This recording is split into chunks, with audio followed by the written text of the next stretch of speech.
First question is actually this paper I did lose, but I remember the question.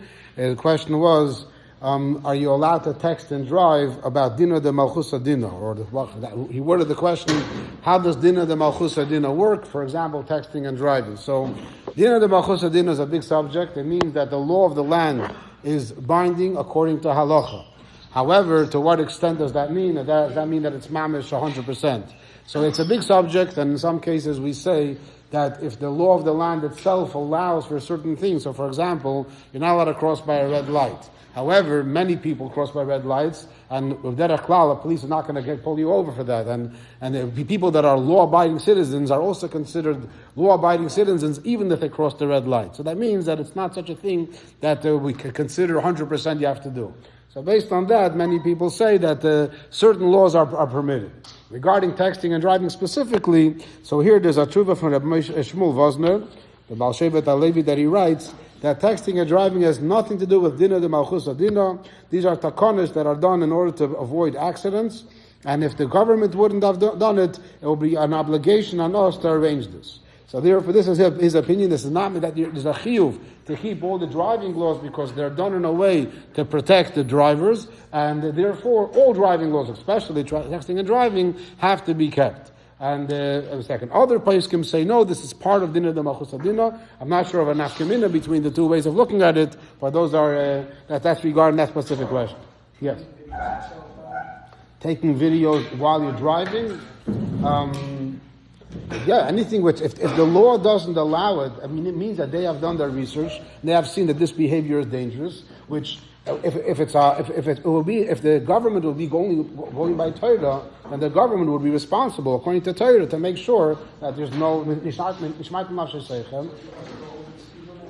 so there's certainly, like, a cop's not going to pull you over if you go 5 above. That means that it's kind of allowed. Or even 8 above or 9 above. I mean, in Iowa, you can get pulled over from 5 above also. That means they're here or whatever. So these are things that are not so black and white, but that's the Chayr Dipshah. Huh? What about the fact that, for example, texting and driving in Iowa only became legal this year in other states? No, texting was always also. Talking and driving was only. So then that means that maybe these roads or the types of drivers that are here, they felt that it wasn't an issue. So I'm answering you. It could be that the states that they legalize it, they feel that based on their roads and based on their drivers, based on their statistics, it's not an issue. It's not enough an issue to make a law. That's the simple way we approach it. There can be other things. It could be just, it's like a policy. Like let's say that this behavior leads to 20% of the time to accidents. So some people will say that's a huge number. Some will say no, it's a small number. I'll say it's really driving. I'm answering. I'm asking. Yeah, same idea. If the law, you could say that it's a cheshbon attack. In this case, it's not an issue, or you can say that these people are different. So then you can argue out what the Torah would say. But regarding safety laws, we go by the government. Okay, question: do you believe Moshiach is coming right now? If not, are you calling us kafrim? Rambam Yud Gimel Ani Mamin. So this is a very interesting shayla. The bochur is asking it in a strange way, but the question basically means that we all believe in Mashiach. The question is, do we believe Mashiach is coming right now, or do we believe Mashiach could eventually come? This is a subject that Rebbe obviously speaks about all the time, and the Rebbe is saying is that to say that Mashiach is going to come in the future, I believe Mashiach will come one day, and I don't believe that he's coming right now, so that the Rebbe says is taka kafir. However, it doesn't mean, this is like this you can argue, I think there's a truth of Moshe Feinstein that's more machmir, but you could argue that it doesn't mean that I believe he's coming right now, I believe that he could come right now. There's a difference. Saying that he could come right now means he could, but he maybe not. I really hope he's going to come right now, but possibly not. Believing that I'm saying I believe he's coming right now is a very funny statement, because it means I believe, I'm sure that this is happening, like based on what I believe it's happening. Well, if my friend tells me I'm coming into the room at this and this time, I know he's coming at this and this time.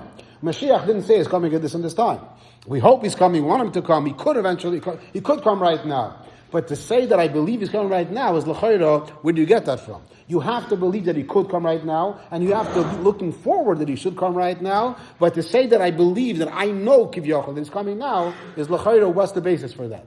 Now again, I think a Tשוbat of Mishnah Feinstein that says so, that you have to believe that he's coming right now. I don't remember where he gets it from. In the sichos that I saw, I don't recall such a thing. It's possible there are sichos, and the Rebbe for sure speaks more that language, but if you pay attention to the language, I think it's more hoping and looking forward to coming right now, and believing that he could come right now. That's definitely a must. You must believe that he could come right now. You must hope that he's coming right now. But to believe, to say that I know he's coming now, that l'chayra is not required part of the animam. Yeah.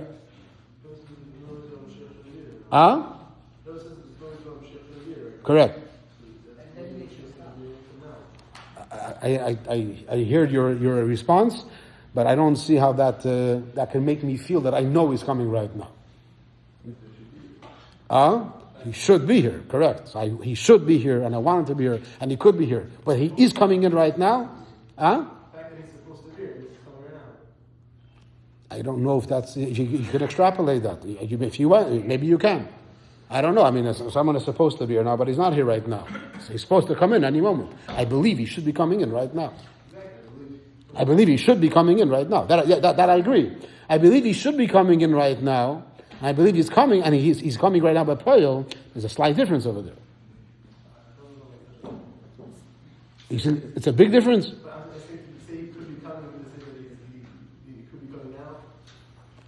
I believe he should be coming right now. That's a good way of saying it. But I believe he's coming right now. I believe that he isn't coming right now. Literally, he's coming for sure. When I say believe, I mean that this is something that I know that this is actually happening. I believe in Hashem. Hashem is real. I believe Moshiach is going to come for sure eventually, no question. That's not a doubt. But I believe the same way he's going to come eventually, he's coming right now the same way. I don't understand how that's possible. Maybe it's correct. Maybe I'm a apikad, but I don't think so. Okay, question. Can I fake your voice from your free podcast and use it for my company's voice? Or is that stealing? In other words, do you own your voice? So this is a very important question today in AI. Today AI, you can easily have somebody's voice and record it, and then you can use it for whatever you want. And I'm very nervous that soon they're going to start making up new sichos of the Rebbe, and they use the Rebbe's voice and make if it didn't happen yet, it's just a matter of time till it's going to happen. And then you're going to have a shaila, who would I know which sikha is real? And they're saying, oh, the anti is made a fake sikha, the anti-sikha, it's going to be crazy. Chas v'sholem, Mashiach should come right now, and there won't be any issues. But this question ties into the other question, of Dinah Demalchus. Where does the question come up? The question comes up, it's for sure going to be Gnevas Das. Meaning, if I have a company and I use your voice, let's say you're an important person, a celebrity or whatever it is, and I use your voice or your face and I make a video of you speaking and saying that this is an amazing product, I love this product. If I would do such a thing and use your voice and you're a celebrity, that's for sure. I'm lying to the people. I'm lying. It's Gnevas Das. I'm telling people that Pliny, who's a chashuv person, says that this is a good product. That's for sure forbidden, because that's Genivat to the public. I'm saying something which is not true. But if I'm amongst my friends and I'm just playing a voice, using AI and making a voice of you, and it's just as a joke, and it doesn't, you might not want it, but if it's not really insulting you, if it's insulting you, it's forbidden to insult somebody. But if you don't do I have to ask you permission to use your AI and just make a joke and say you use your voice? The question is, do you own your voice? So it's l'chayr dinah d'malchusa, and it's actually a machlekes between the United States and the United Kingdom. In England, there's no such law. You're allowed to use someone else's voice. You don't own your voice. But in America, there is such a law, and you're not allowed to use somebody else's voice.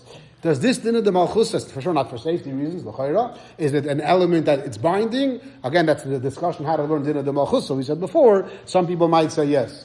But the pashtus, if it's used in any way of fooling someone, it's for sure forbidden. But not because you own it. I don't think you could say you own your voice according to Torah. And even it's a different question, is an ancient question. Old question is, can I take a picture of you without your permission?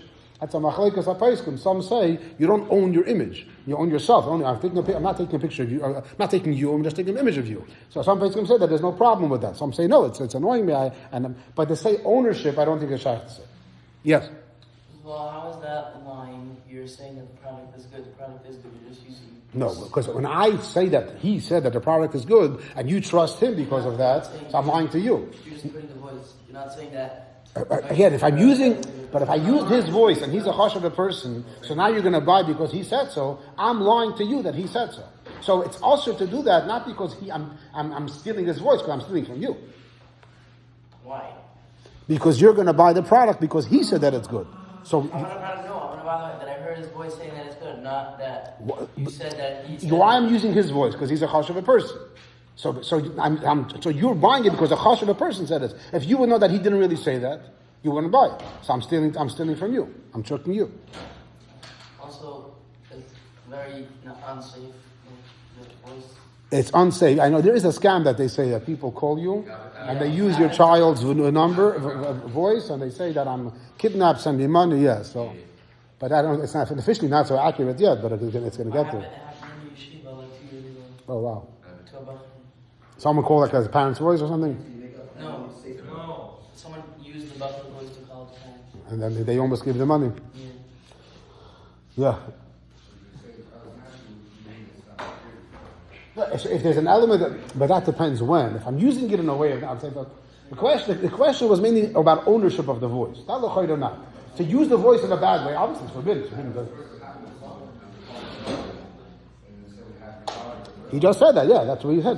He said a bochur that he knows. But that's obviously forbidden. So that the whole thing is also, it's all geniva, whatever. I'm talking about this ownership, l'chayr, you don't own your voice. Yeah.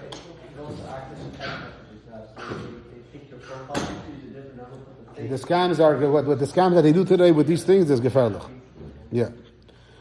Okay. Question: why is it important to go to the mikveh every day? It's important because it says in Dmlekutei Torah that there are 3 things that you have to do to prepare for davening. Davening is the time we're meant to connect to Hashem, and the connection to Hashem needs preparation. The preparation is 3 things: learning Chassidus, giving tzedakah, and going to the mikveh. Because mikveh purifies a person. And therefore it is important. And this is something which is not just al pi chassidus, it's al pi nigla as well. It's brought down that the Dmlekutei brings the Rishonim that say there's an element, there's a need to go to the mikveh every day, not just when someone is stomach. Yes? So the answer to that is, why don't we go before Mincha and Ma'ariv? The answer is that the chassidus in the morning before Shachris and the mikveh before Shachris is enough and goes for Mincha and Ma'ariv as well. And therefore, if there was no mikveh before Shachris, at least I should go for Mincha and Ma'ariv. Yeah. Is that also like being physically clean and should like shower also before Shachris? There's a concept in halacha as that as well, to be physically clean, but that's not what mikveh is about. Often mikveh has the opposite effect. Huh? Okay, question. Huh? If I'm about tshuva, should I remove my tattoos? And what if it's something immoral? This question comes up all the time. Many Rabbanim have been asked this question. And the question is not only should I remove the tattoos, the question is, am I allowed to remove the tattoos? Why not? Because to remove a tattoo is not a simple procedure. It's bringing pain upon you. And a person is forbidden to bring pain upon himself. So therefore, it's forbidden to a person to asul lachbul ba'atzmo. You're not allowed to cut yourself. You're not allowed to make yourself a bruise. So therefore, So therefore, Rabbanim have discussed this, and many Rabbanim were asked this question, and they all say that it's permitted to remove it, but there's no chiyuv. When the reason why there's no, before we get to the not appropriate ones, they say, but it's not a tattoo itself. They say that the isur minat Torah is to engrave a tattoo. But once it's there's no issue in having it. There's a minchas chinuch that everybody quotes that says that it's not proper for a Jew to have a tattoo, which implies that even after you have it, there's an element of importance to get rid of it. However, it's not from that minchas chinuch. No one's going to say, therefore you have to, or therefore you must make a bruise with yourself. So that's pretty much all the poskim agree. There's no obligation to do so. However, if it's immoral, or if it's not tznius, or if it's avodah zarah, or if it's a cross, or things like that, so even that, all the Rabbanim say there's no chayvah to do so. A shayla was asked to the Minchas Yitzchak Weiss, what happens if a person has a picture, an inappropriate picture, on his arm where he's putting on tefillin? What should he do then? So he basically said, you don't have to remove it even then, rather you can cover it in such a way. And here, of course, I'm going to say the story that I've said many times in the class. A friend of mine, his name is, it's 2 friends, Shalom Dikshtain and Manny Dikshtain. Their father's name is Moshiach Dikshtain. So their father is a shliach in Beersheba, and he has a famous story that he went to a prison in Beersheba, and he wanted to visit all the prisoners, and it's all the prisoners are Jewish, and they told him one prisoner is very dangerous, you don't want to go to him, he's mamish criminal, he's violent, and so Dikshטיין said, it's okay, I'm ready to go speak to him, it's okay. So the guard said, we'll go behind you, and just in case, we'll help you out. So he goes into this prisoner who's officially so dangerous, and he talks to him, and he's fine with him, and he asks him, want to put on tefillin? So he says, yeah. So Rabbi Dikshטיין asks him, with which hand do you write? So he said, I don't know how to write. I was kicked out of school in second grade. I don't know how to write. So he said, with which hand do you kick or punch or shoot or whatever? So he said, I punch with my right hand. Okay, so we'll write on your left hand. So he rolls up his sleeve, and there's a very not sneezed tattoo on his arm, on his biceps. So right away, Rabbi Dikshטיין thinks to himself, what am I going to do now? Okay, Eibushter, I don't know the halachas, but it's on me, I'm my avera. So he puts on the tefillin with him, and everything is fine. The guard is amazed. Wow, what'd you do? How'd you do this? Okay. The next week, like many shluchim, the chaplains, they come once a week. He comes again, or maybe it was next month. Next time he comes, the guard's already more comfortable. Yeah, you can go to that prisoner's the cell and then talk to him. He comes into the cell. Okay, they talk again, put on tefillin. He rolls up the sleeve, and the tattoo is gone. And as everyone understands, removing that tattoo, like I said before, it's a procedure. So how'd you get rid of that tattoo? And why'd you get rid of that tattoo? So the prisoner says, I noticed last time when I rolled up my sleeve, I noticed that you hesitated, you were uncomfortable with it. So I figured I'll get rid of it. I get rid of it. So he said, we get salt over here. So I was rubbing my skin with the salt. That means he basically peeled off like a layer or 2 or 3. I don't know how many centimeters deep he has to go to remove it in order to get rid of that image. So that's Mika Amcha Yisrael's story. Akoponim, another Shiloh was asked about this. So when someone had Avodah Zarah, the Shiloh was, to removing is very painful. But to make a new tattoo is not so painful. So the Shiloh was, can he put a new tattoo on top of the old tattoo, and this way erase it? And the Rabbanim Paskin know it's forbidden, because that's another Avera, and it's a bigger Avera to make a tattoo than to remove what's there. And therefore they said it's forbidden. So that's in short what they have to say about it. Yes? People that shows have tattoos of so that question is asked as well. Okay, I didn't look at that plot and didn't see that. I know it's a huge sugya, and there's so many writings about it. I mean, that's a mishna about that. You could say you put like something on top of it. And be taking a shower is the same shower, it's just a mikva. Yeah. Went to the bathroom. First of all, I can leave for that so apparently that's a possibility, but it's not usually done. I'm not sure. That's a discussion. Also, and maybe even then it's painful to the person because maybe I don't know. Also, why is it all that you can't bring yourself upon yourself pain? Because your body doesn't belong to you, it belongs to Hashem. Just like you can't hurt somebody else, you can't hurt yourself. For medical purposes, you're allowed to, but here it's not medical purposes. Also, I've heard of Rabbanim asking that they should cover it. Yeah, cover it when they're putting on film. That's what advice is. Another tattoo. With another tattoo. Well, what I saw just now, I just looked it up today, and it's Rabbanim said that you should not do that. No, it's not a chesed. I mean, if it's not an issue of tznius, then it's not a problem. No, it's not a chesed for tefillin because it's part of the skin. My understanding. Oh, his coverings. He said you put it to somewhere else, not on the thing itself. He claimed that you can get a small period of film that there would be enough space somewhere else to put it, that it won't be on the actual thing itself, and you cover the rest of it with a cloth or something, and this way you'll make the bracha, and it won't be visible.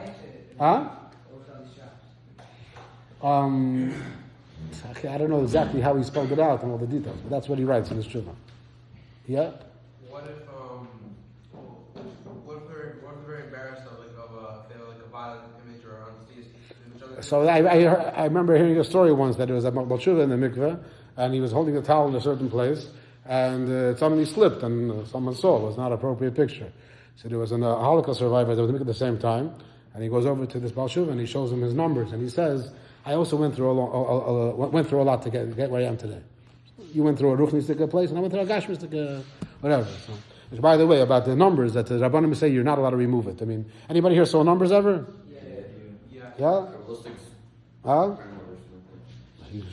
Yeah, everyone should make sure. I mean, there's very few of them left in the world today, which chaparayim to see them. Yeah. I have been jokes. Based on what we're saying now, I mean, you're able to remove it if you want to. There's no shayla. All you're allowed to. If you're asking if he has to, he doesn't have to. If a Baal Tshuva father feels uncomfortable for his kids, then he wants to because of their head. That we're allowing him. Let's say you have a case where there's nothing to talk about. The whole bicep is one big. Yeah. Should you put on the other arm? No, there's no point in that. That he writes clear. Why do you think it's Scottish? Rabbi Weiss says that this it doesn't change the fact that this is the Yad Keyo that the Torah requires you to put on the tefillin. No, put on the tefillin. Put it on. Good. Okay, this is a question that came in a while ago, and I don't have a good answer for it. The question is, if going in a wheelchair is an ayin hara, then why do we ask for a lekach before Yom Kippur? Very interesting question. Explain the question. One of the reasons why we ask for a lekach before Yom Kippur is to say that if I'm destined this year that I have to suffer and receive from somebody to collect money to receive from others, so I'm doing it now instead. So someone sits in a wheelchair. If Chas v'Shalom I have to break a leg this year, let me sit in the wheelchair. And but we know that it's not like that. We always say, don't sit in the wheelchair because it's ayin hara. So maybe here's also ayin hara. This that we say you shouldn't sit in a wheelchair is based off a mishna, the famous mishna in Masechet peah, where it says if somebody makes himself as if he is in a broken leg or something, he will not die before he actually has a broken leg. Meaning it's an ayin hara. But that same Mishnah says, if somebody asks for money when he doesn't really need it, he won't die till he actually needs the money. So what are you going to say? By asking for the lekach, I'm saying it because I don't really need it, but I'm trying to instead. Here or not, it's an interesting shayla. I don't have a good answer, like I said. What?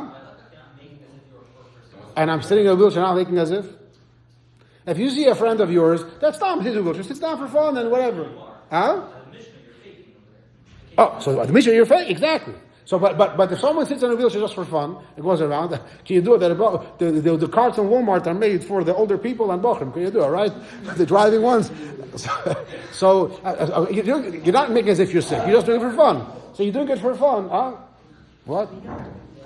So the same svaris you can argue both ways. Now over there, the Mishnah is saying someone's doing it because he wants to fool people. You want to make us if I'm sick and if I'm a nebach, and that's why it's also, and that's what ayin hara is. Here, when you're doing it by lekach, you're not trying to fool anybody. You're saying it is exerted.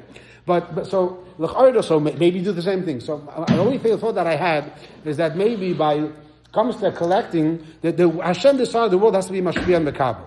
Everyone is mashpia and mekabel. Every single person has to be a mashpia and a mekabel. So therefore, you're for sure going to be a mekabel this year. And so let's be now and be yetzer in this kind of way. Versus, not everyone is destined to break a leg every year. So why you just decided that maybe it should happen in this kind of way? That's the only svara that I had. If anyone has a better svara than Adarabah, just want to share another story about this. Rabbi Hillel Paritcher, the great Rabbi Hillel Paritcher, before he came to the Mittel Rebbe, he was by the Motel Chernobyl, and he decided he's going to Lubavitch to be by the Mittel Rebbe. And the Motel Chernobyl had paid on him, and he told him, because you're leaving me, you to liegen mit dem Pupi Garuf, which means you're going to lie on your back and your body button is upwards. According to Allah, it's forbidden to lie on one's back. The only time you lie on one's back is if you're after 120. After a person passes away, they lie him on his back in his grave. So the Motel Chernobyl told him, he didn't say you're going to die. He said it in a more ego. Liegen mit dem Pupi Garuf. And Abhila Parasha was terrified because the Motel Chernobyl was a real tzaddik and his words have effect. So he was terrified. So when he went to Mittel Rebbe, so he asked him, what's going to be with me? I'm terrified of this curse of the Motel Chernobyl. So the Mittel Rebbe, and he told him on the way to Lubavitch, the Abhila Parasha was sitting on a wagon, and the wagon bumped into something, and he fell out of the wagon. And when he fell, for a moment, he fell on his back. So the Mittel Rebbe told him that one moment that you laid on your back, that was your yetzer with the curse that with the Pupi Garuf, and nothing else will happen to you. And that's what happened. He lived for a long life.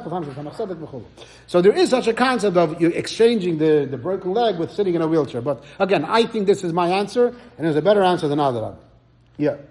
So based on what you said, that basically, if you're sitting in a wheelchair and fill out a play where everyone knows that it's just an act, you're not But peah, if you'll see someone sitting, the natural reaction of every Yiddish mamma is don't do that. In the Rebbe's house, it says, "Amaisa," someone was showing how a person's hand was broken. The Rebbe said, "Don't show on yourself."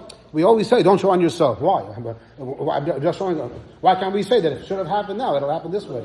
Maybe that's different. You're not actually doing something. You're not acting as if you're a broken arm. You said that it's not like actually training when everyone knows, let's say. But afal pichein, if your mother would see your brother sitting in a wheelchair, what's she going to say? We don't do that. What about all those people? I don't know if this is complete fact, but if you don't believe that I'm hara, then doesn't mean. And afal pichein, your mother's not going to let your brother sit in a wheelchair. She Or doesn't you. believe what those people say. I'm asking about what those people say. I don't know. Those that don't believe in Einhara, maybe for them the whole thing doesn't apply. But the majority of Yiddish mamas will not let their kids sit in a wheelchair just for fun. But they also go and ask for lekach. So Yiddish mamas, all the menhagim of the Yiddish mamas, famous Rashba.